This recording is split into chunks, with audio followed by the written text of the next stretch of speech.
Hello everyone and welcome back to my opinion. And the Rajasthan Royals have beaten the Chennai Super Kings in their third match and have claimed their first win of IPL 2025.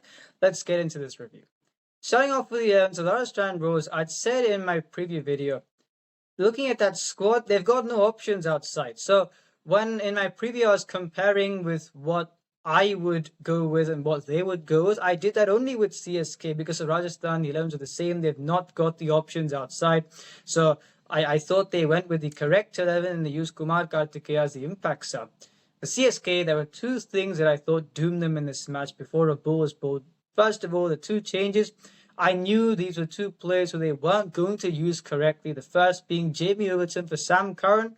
He's someone who can give an impetus at the end, and if you're really desperate, you can bowl one over. You saw today he bowls 2 overs in the power play.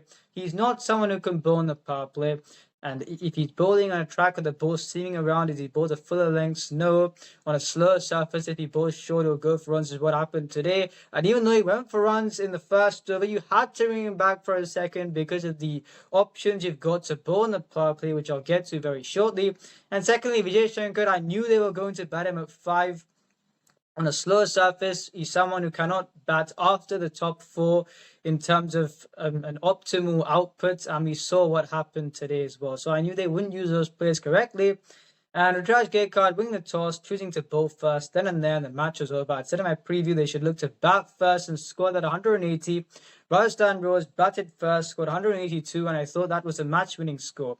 And with the uncertainty in the CSK batting lineup, you're putting the opposition in, and you already lost the previous match by a huge margin, and you're doing the same thing again. You're making two questionable changes according to me, especially since I knew they wouldn't use the players correctly. Strategically, very poor. CSK was set to lose the match before the ball was bowled. And in the power play, R. Ashwin's 3 matches thus far, you've seen first match 1 for 14, 1 over in the power play. Second, none for 16, 1 over in the power play. Third, none for 19 over in the power play. And the thing is, as in Chennai, at this venue, yes, it's on the slow side. You've got to use the spinners after the power play and manage the seamers. And I'll say this again. Khalil Ahmed has picked up an early wicket in all 3 of the matches thus far. Yet from the second over, you're scratching your head thinking, which bowler in this side is going to bowl in the power play? Is Jamie Overton going to do so? No. Can Matisha Patel is he going to do so? No. Those are the only 2 seamers you've got, bar Khalil. And bowling a spinner in these conditions in the power play, given the trends at the venues, is not advisable. Noor Ahmed and Ashwin can bowl in the power play, but would you say, given the trends, that you're dealing them the best hand to succeed? No, you're not. And people are saying Ashwin didn't bowl well, and I feel he did it. In terms of what I'm going to talk about, he did it a bit better in this match than the previous match, but I feel he's been experimenting with his action. You've all seen that watching. At times today, he was releasing it traditionally. Other times, he's not been using the non-bowling arm as often, according to me. And you've seen the variations he's tried to bowl. You've seen the way he's varied his actions. And I feel for someone who's got the repertoire that you think a lot of the off-spinners in the modern era have not got, I didn't expect him to be as defensive at times. And I'd still say he was not dealt the correct hand bowling the power play, but I'd like him to be more attacking because it would justify his talent. That's why they have bought him to be that difference maker. He's got all the ability to do so. So I hope he stops bowling defensively and because he can play both throws. The reason why people perceive him to be a defensive bowler is because that's what he looks to do often. But he can attack and defend. And so 79 for 1 in 6 overs. Then and there, the match was over. And you've got 2 very good players of spin there. I think Jaiswal dismissed. You've got Sanju Samson and Nitish Rana really took to Ashwin's got a fantastic 81 today.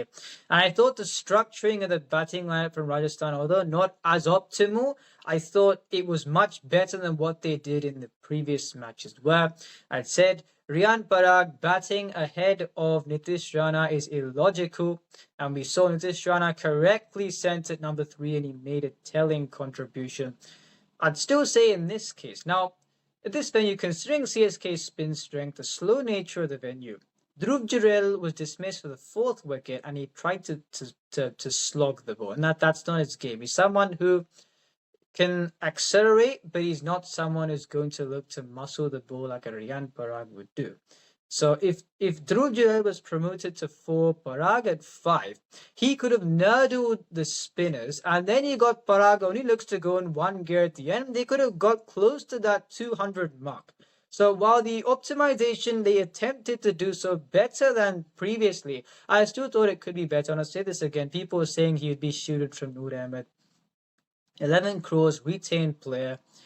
How do you succeed for Guyana batting at number 4? Where you're sending out Wanindu Asaranga ahead of him, and he's not done much of the bat thus far. I don't get why you're withholding a retained player, given the ability he's got. And I'll say this again, if you're sending him out that late on a slow surface, when this, especially with the spin attack that CSK have got, we saw a catch was dropped and still it was a laboured innings. I feel they should send him up higher, but I don't think they would do so. But I feel they got a match-winning score today.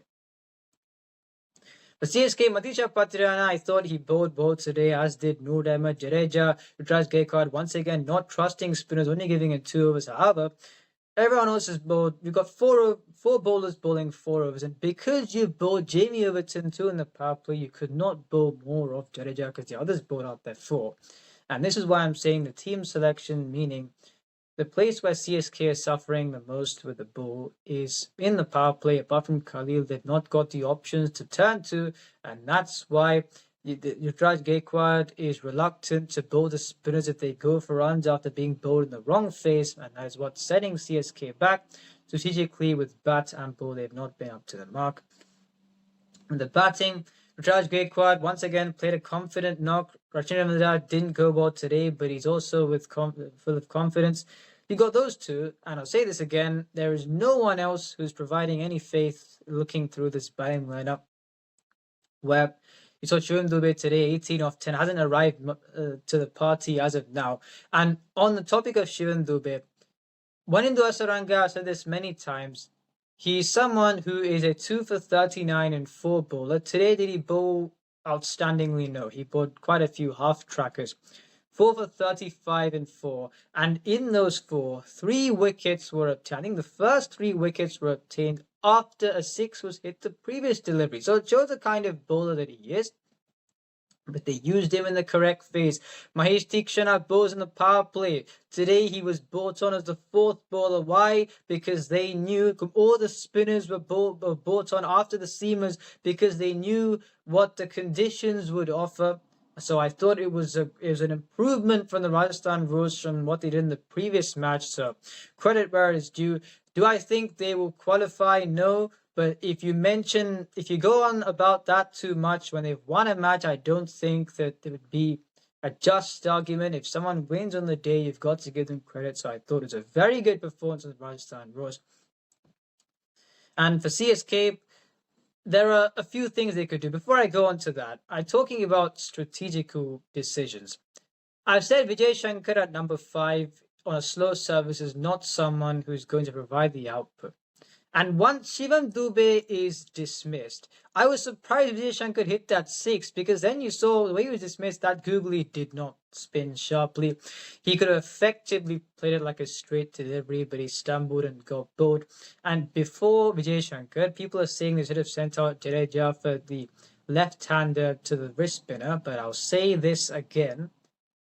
Ravindra Jadeja takes 14 balls to start hitting boundaries against the spinners. Today, 32 of 22. How many boundaries against the spinners? 0. MS Dhoni is a pace hitter. You saw the previous match. I don't know why Kunal Pandya was firing it in and bowling bounces. That's why he got boundaries. So it seemed like he scored off the spinners. He's a pace hitter. So I thought Kumar Kartikeya, because of the first over that he bowled where he went for 10, he wasn't bowled again. They could have used him more because he can bowl wrist spin and off spin. And had they used him, then I feel CSK would have not got as close to as they got to Tushar Deshpande. I thought it was a risk for him to bowl that second last over. He tried his best, but the experience of Dhoni and Jadeja meant that they did get a few runs, but they had far too much to do at the end. The moment Sandeep Sharma bowled, I knew that he would use his experience, and he bowled that low full toss and the catch was taken. And this is where Jamie Overton should have been promoted, because he's I wouldn't call him an all-rounder. He can bowl one over if you're really desperate, but he's a batting option. He's a power hitting option. Send him up the order. When the third wicket falls, what are you waiting for? Do you think Jadeja, with his record against spin, do you think Vijay Shankar, who's not a power hitter, walking out later on a slow surface, do you think they're going to win the match with me from there? No. So what have you got Jamie Overton in the side for? Because if you got him for a bowler, that's incorrect, because he's not someone who can bowl in a lot of the phases in the IPL. Given the services, I don't think, whether it's a seaming track or a slow track, he's someone who can bowl many overs, maybe one over if you're really desperate, but he's a power hitting option. And apart from MS Dhoni and Jamie Overton, what power hitting options have you got? Jadeja is a pace hitter, but he's someone who knows how to score runs at the end. He's not a power hitter. And against spin, as I said, he takes that 14 balls. Is Jamie Overton a good player of spin? No. But just try something, send him out. And had he got a few runs at the end, Dhoni walked on, there's 25 balls to go, and they're not looking to promote him, CSK, they may have won. And this is why I feel it was once again very poor from CSK. I don't really understand what they're trying to do. And this is where, how can you optimize this 11? Now, I don't think they could play because of the inclusion of Patirana, and he did bowl today. You've retained him, and it may be harsh to drop him. I understand that. So they may not drop Patirana, because I assume Sam Curran would play. So in that case, they could go for one of two options. First of all, you could play Devon Conway, Rachin Ravindra to open the batting, Rutraj at 3, Tripathi 4, like I said before. Then Patirana, Noor Ahmed as the other two overseas players. And if Anshu Kamboj does not start, CSK won't qualify, so he's a non-negotiable. He has to be in the 11. Impact sub, you can play Khalil Ahmed, because Jadeja 6, Dhoni 7, Ashwin 8, Kamboj can bat a bit at 9 when Dhoni is hardly getting batting. Jadeja, when he fails, for example, he's not someone who gets out straight away on a slow surface. He'll narrow the spinners around, meaning you've got that crease occupation there. And Ashwin has been used as a floater. So why do you need to prioritize the extra batting? I don't think so, because you've not got bowlers to bowl on the power play barring Khalil Ahmed. That's what I think they could do. Or if they don't want to drop Jamie Overton, then you play him ahead of Conway as it stands. Then I'd said I understood why with the 11 they were playing and the incorrect 11 that they were playing, why they were splitting up Rutraj and Rachin, because the batting is weak if even one of those two are dismissed. However, to optimize Rahul Tripathi's output, I feel Rutraj and Rachin to bat in their usual positions. Tripathi 3, Shivan Dubey 4, Jadeja 5. You could use the impact sub, whoever. I think Jadeja 5. Dhoni 6, you can use Overton as a floater. Ashwin also as a floater. Anshul Kamboj can bat at number 9. Does the middle order look too assured? No. But I feel the way they use Dhoni, the way they use Overton, promote them up the order. What are you doing keeping your best two power hitters at the end on a slow surface? So I think strategically the inflexibility of CSK has been shown. Do I think that will improve? I don't know. And I don't think they will do this, but what they could do is, if you're thinking, right, we want to split up Rutraj and Rachin, send Overton to close to the top of the order, because, and there are terms that some people call this a suicide bomber. I've referred to this as a kamikaze opener, where if you're comparing the technical soundness of Jamie Overton and Sunil Narine, I back Jamie Overton to succeed more against pace than Narine. As I said at the start of the video, how many venues would you back spinners to bowl in the power play? And no, and you've got champion bowlers going for runs. How many spinners are going to be able to bowl in the power play? So Jamie Overton gets a start. Then you get Rutraj Gaikwad, Rachin Ravindra to play with confidence. Then you've got the finishes at the end. Because if Overton walks out too late, then you've got Dhoni also walking out too late. What's the point? Because you already not got the options with the ball, meaning the power play, you are gifting an advantage to the opposition. And if you're chasing a score above 180, this side will struggle to chase more often than not. They would not chase it, no matter what surface they're batting on. So I feel that's how they should optimize their side. If they don't, I feel CSK will not qualify. If they don't play Anshul Kamboj as a non-negotiable, CSK will not qualify. I hope they improve their strategies. Let's see what they do. If you enjoyed this video, please unsubscribe, share with your friends, and remember, this is my opinion. What's yours?